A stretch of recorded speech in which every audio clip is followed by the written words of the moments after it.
Hi, I'm Chad with Move Forward Guitar. This lesson is from our series Guitar Chords for Beginners. In this lesson, I'm going to show you how to play an open C minor 7 chord. Here's an open C minor 7 chord.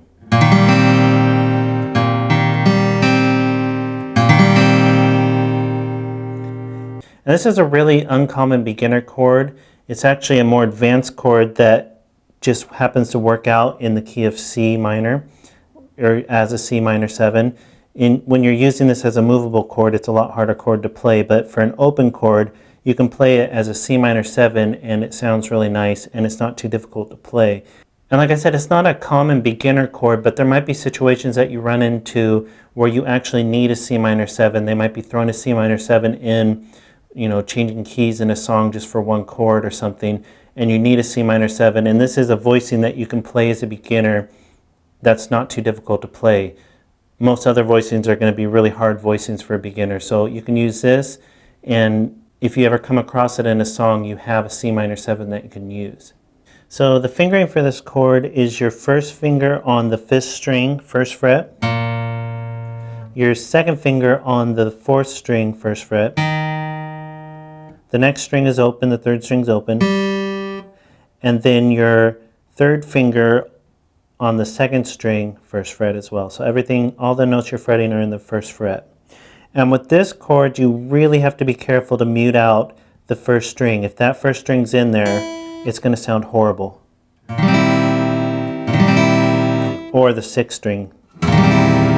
So that's going to be the hardest part about this chord, is making sure that you mute out the 1st and the 6th string, because like you could hear right there, they sound really, really bad. And it's not a C minor 7 anymore if you leave those in. It's a really just unusable chord if you do that. So the way you can mute out the 1st string is maybe with your hand, maybe with this part of your hand, depending on the shape of your hand and how you grab the chord. And everyone's fingers are different, so you might grab it a little different than I do. Or the way I would do it is with the back of my 3rd finger, I would touch the 1st string, and then I won't have to worry about that one too much. And then the 6th string I would mute out with my 1st finger.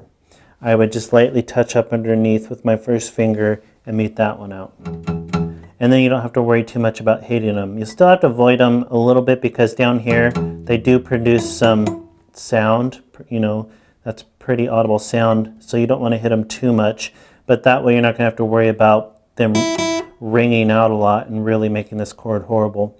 So if you mute the 6th with your 1st finger and the 1st string with your 3rd finger, you should be able to get them muted out pretty well. And another way you could fret this is to change your 1st finger with your 2nd finger. It might be a little more comfortable to hold it like this. It feels more comfortable to me.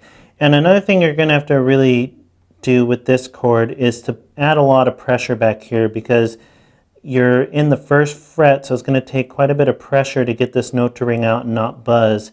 And your 1st finger is closest to the net on this chord, no matter which way you're holding it, whether you hold it the first way I showed you or the other way. Your 1st finger is going to be close to the nut, and that's going to take a lot of pressure to get that note to ring out and not buzz. So the two difficult things about this chord are to add enough pressure back here close to the nut so the note doesn't buzz, and to mute out the 6th and the 1st string. But if you work on it just like everything on guitar, over time it'll become pretty easy to you.